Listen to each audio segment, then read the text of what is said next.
Welcome back, everybody, to the Deep Dive. Today, we're going to dig into something that honestly affects all of us, no matter what you drive.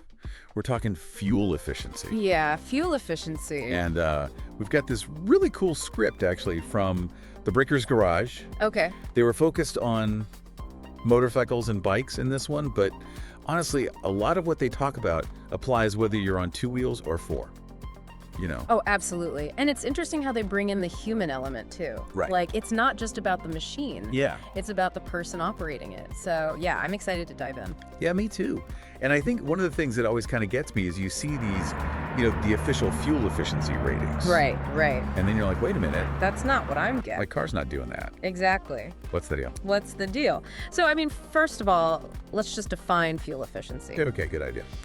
It's basically how far you can go on a certain amount of fuel. So, kilometers per liter or miles per gallon. And the problem is those manufacturer ratings, they're usually under perfect conditions, Yeah. which most of us don't drive in. Yeah, nobody's driving in perfect conditions. Exactly. So, they don't account for traffic, hills, maybe you drive a little aggressively. All those things can impact it. You're saying I have a lead foot. Well, I'm not saying you specifically, but Okay, fair enough. a lot of people do. And this script, they really emphasize how aggressive riding style can really drain your tank. Well, yeah, I mean, it makes sense. Yeah. If you're going fast, Yeah. you're using more gas. It's physics. Yeah. The more energy you use, the more fuel you're going to burn. It's like, think about when you're riding a bike. Okay. Going uphill takes way more effort than just cruising on a flat road. Right. Yeah. Same idea. I feel it in my legs when I go uphill. Exactly. Same thing with the engine. Same thing with the engine. Okay. So something else they mentioned in this script, this source material is maintenance. Yes. Yeah. And how, if you don't maintain your vehicle well, it can affect your mileage. Absolutely. And they specifically talk about dirty air filters. Yeah, it's crazy how much of a difference that can make. How does that work? Why does a dirty air filter make you use more gas? So think of it like this. A dirty air filter, it restricts the airflow to your engine. Okay. So it's like trying to breathe through a straw. I see. It's harder, it takes more effort. So the engine's got to work harder. Exactly. The engine's got to work harder to get the oxygen it needs, and that means it burns more fuel to do it. Okay. So keep your air filter clean, people. Another thing they talk about is tire pressure. Oh, yeah. Which, okay, I get that that's important for safety, Absolutely. but they connect it to fuel efficiency too, and this thing called rolling resistance. Yeah. I don't really know what that is. So rolling resistance, it's basically the force that works against your tires when they're on the road. Imagine pushing a shopping cart with really wobbly wheels. Oh, yeah. It's harder, It's right? way harder, yeah. So under-inflated tires, they kind of do the same thing. Oh, okay. They create more contact with the road, which means more resistance. Okay. And your engine has to work harder to overcome that, which, you guessed it, uses more fuel. Wow. So even just keeping your tires inflated properly can actually save you money on gas. It really can. It makes a difference. Okay. Got to check my tire pressure. They also talk about how much you're carrying, the load Right. affects mileage. Yeah, it's like adding more groceries to that wobbly shopping cart, right? Yeah. Any extra weight, whether it's a passenger, luggage, even just stuff you've got in your trunk, it all adds up. Yeah. Makes your engine work harder, burns more fuel. Okay. So travel light. We've all been there, right? Yeah. Stuck in traffic. Oh, tell me about it. Stop and go, stop and go. And they say in this script that that's a fuel efficiency killer. It is. It's one of the worst. But why? Is it just because you're constantly speeding up and slowing down? Well, that's part of it, but the real culprit is idling. Oh, okay. When your engine's running, but you're not moving. Right. You're literally burning fuel and going nowhere. It's like leaving your car running in the driveway. Exactly. Just wasting gas. Okay. Yeah. Makes sense. Yeah. What about terrain? If you're driving in a hilly area, Oh, yeah. does that affect fuel efficiency? Big time. Think about it. Going uphill, your engine has to work harder to overcome gravity. Just like riding my bike. Exactly. Uses more fuel.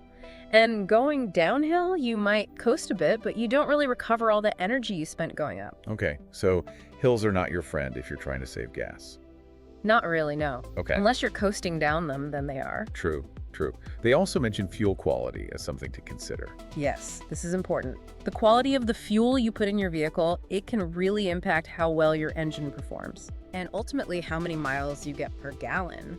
lower quality fuel sometimes has impurities that don't burn as efficiently. Right. So you might end up using more of it to get the same power.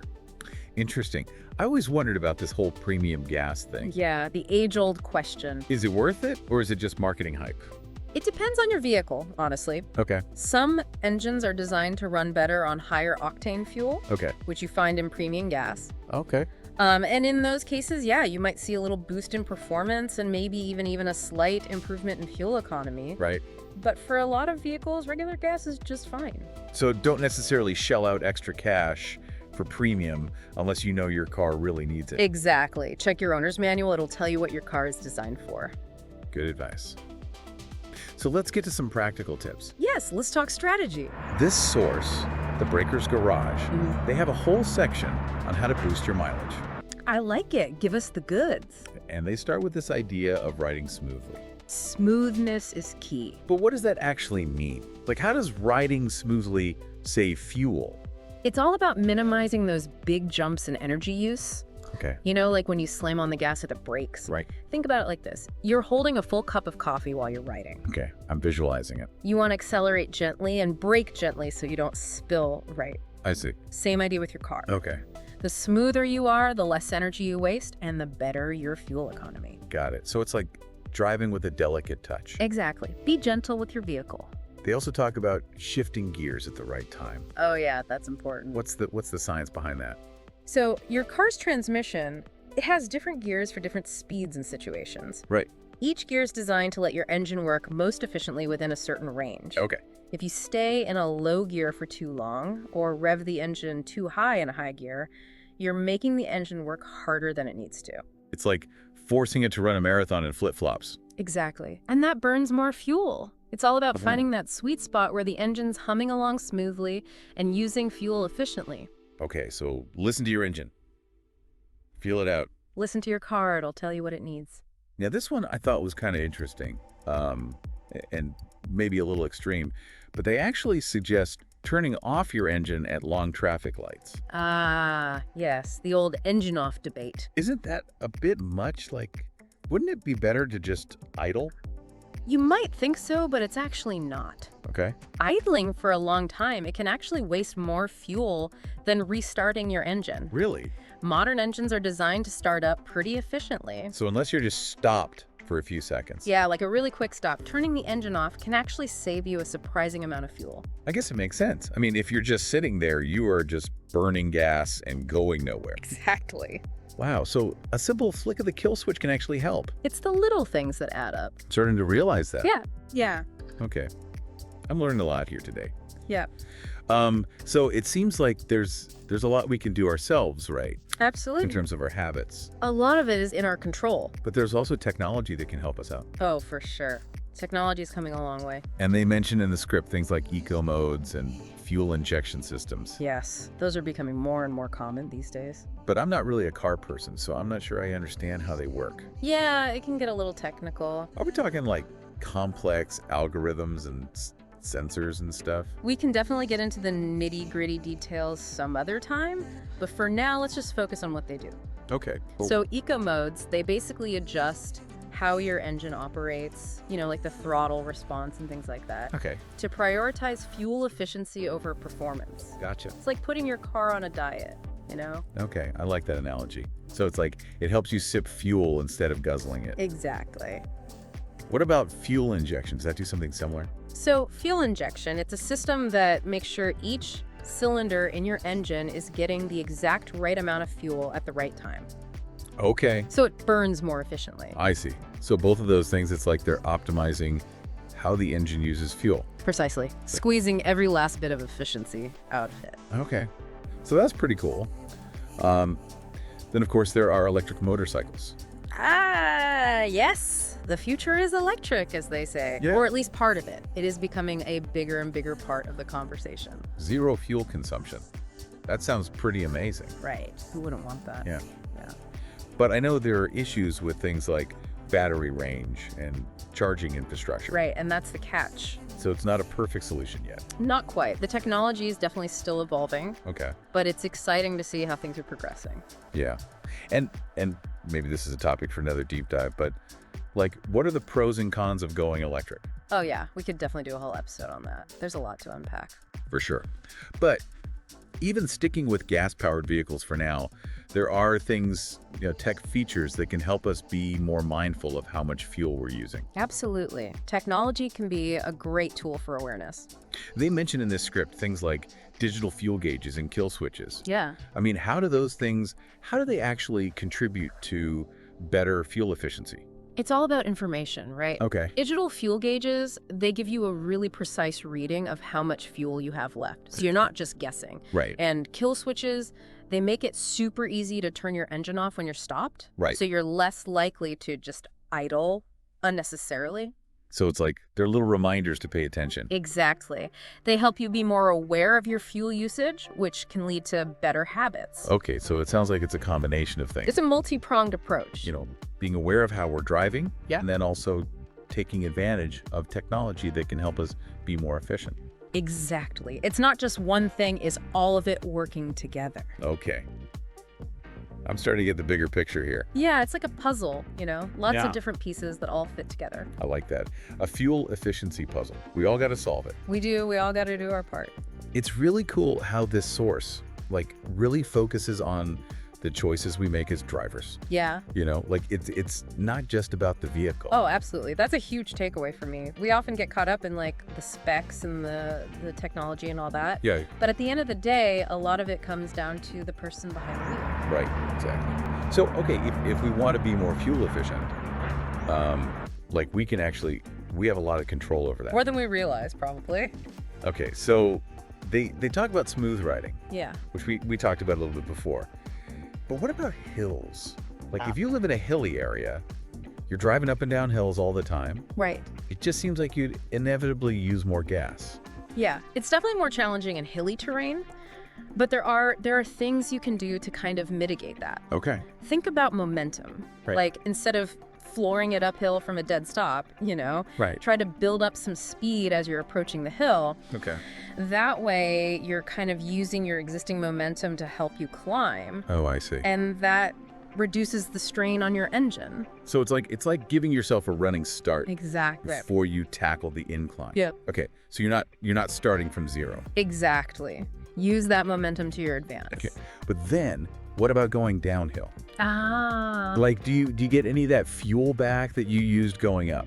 Unfortunately, not really. I mean, you can coast downhill and reduce your fuel consumption, Right. but you won't fully recover the energy that you spent going up. Okay. Think of it like pushing a boulder up a hill. Okay. I like this. I like visuals. It takes a ton of effort to get it to the top, right? But rolling it back down doesn't give you all that energy back. Okay. Yeah. So there's a net loss, Yeah. even if you try to coast efficiently going down. There's always going to be some energy loss due to friction and things like that. Okay, that makes sense. What about anticipating stops? Ah, yes, the art of anticipation.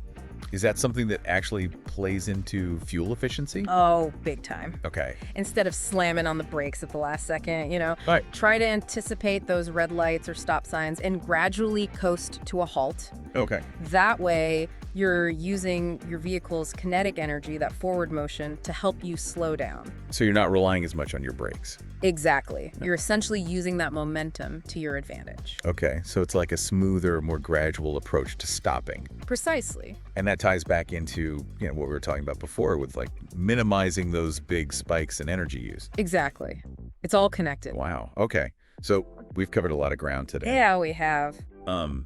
We've talked about the mechanics of fuel efficiency, The science behind it. the science. Yeah. Thanks. But we've also talked about how our behavior as drivers can affect it. Yeah, the human element is huge. So I'm curious, from your perspective, where do you see the future of fuel efficiency going?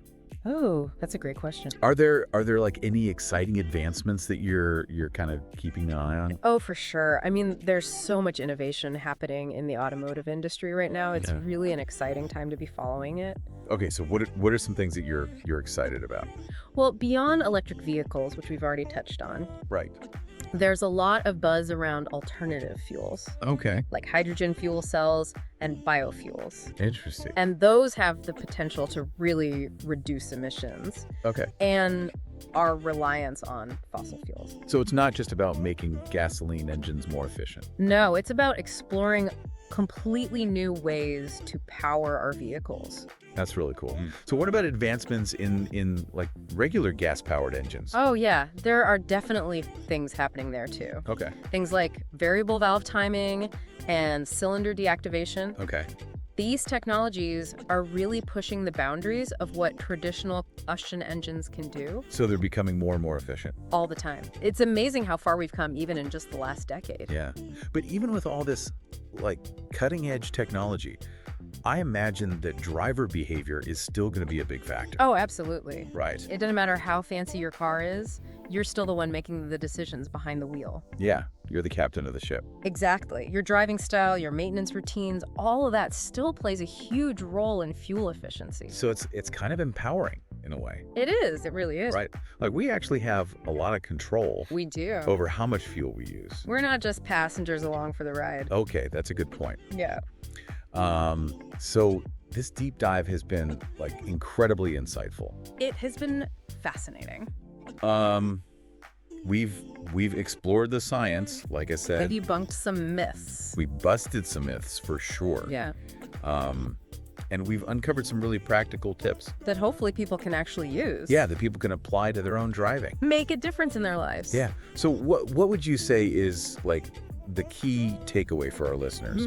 What's the one thing you really want them to remember as they head out on the road today? I think the most important thing is that we all have the power to make a difference. Okay.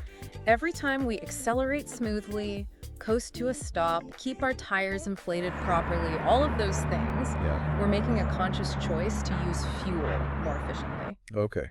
And those individual actions might seem small, but they add up. Right. Yeah. Like every little bit counts. Exactly. And when we all do our part, it makes a real difference. Okay. So it's not about like feeling overwhelmed No. by the size of the problem. It's about focusing on what you can control, what you can do in your own life. Exactly. And those choices, they can actually have a ripple effect. They really can. Okay. I love that. It's a ripple effect. Yeah. I love that perspective. So we're not just talking about saving money. We're not just talking about being environmentally conscious. It's also about just being like a better driver, Exactly. a more responsible driver. It's about being mindful. Yeah. Oh, And it's about understanding the impact of our actions. for sure. Okay, so it's a holistic thing. It's a whole mindset, Yeah. a way of thinking about how we interact with our vehicles and with the world around us. It's kind of cool to realize we're not just like along for the ride, you know. Right. We can actually do something. Yeah, absolutely. We have more agency than we think. And it all comes back to that awareness thing we've been talking about. Yeah. Like understanding how our vehicles work and you know, our driving habits and staying informed about new technology, all that stuff. Being an informed consumer, an informed driver. Right, exactly. Ah, And it all adds up. it does. It all matters. This source material was specifically about motorcycles, but I was thinking like a lot of this applies to any kind of vehicle, right? Oh, totally. The basic principles of energy and motion, those are universal. Yeah. Woo. So whether you're on a motorcycle, in a car, even flying a plane, like it's all kind of the same idea. It is. You're using energy to create motion. And how efficiently you do that is going to determine how much fuel you use. So for those listeners out there who are thinking like, okay, this is great, but I'm just one person, what difference can I really make? Yeah, I hear that a lot. What would you say to them? I would say every little bit counts. Okay. Every time you accelerate gently, coast to a stop, keep your tires inflated, any of those things we've talked about, Yeah, you're making a conscious decision to be more efficient. right. And it might seem small in the moment, Yeah. but when everybody does it, those individual actions add up to a much bigger impact. Okay. You're not just saving yourself a little bit of money at the pump. You're actually contributing to a more sustainable future. I like that. So don't underestimate the power of those small choices. Yeah, no, that's a great way to put it. It's not about like feeling overwhelmed by the scale of the problem, but it's about focusing on what you can control. Exactly. And those little things that you do, they can actually have a ripple effect, like we said. That's the beauty of it. Right. So we're not just talking about saving money or being environmentally conscious. It's also about like being a better, more responsible driver. Absolutely. It's about respect for your vehicle, respect for the environment, and honestly, respect for yourself. I love that. This deep dive has been awesome. It has been a pleasure. We've learned a lot. We've busted some myths. uncovered some practical tips, and really just explored the whole world of fuel efficiency. It's a fascinating topic and one that's becoming more and more relevant every day. So to wrap things up, I just want to leave our listeners with this thought. Fuel efficiency. It's a puzzle with lots of pieces, and we all have a role to play in solving it. I like that. It's a collaborative effort. And by combining knowledge, awareness, and a willingness to make even small changes, we can actually make a difference. We can. And who knows, maybe we'll even surprise ourselves with how much we can save along the way, That's a great point. both in terms of fuel cost and environmental impact. So until next time, keep those engines running smooth, those tires properly inflated, and those tanks full for longer. And remember, every drop counts. Thanks for joining us for the deep dive. See you next time.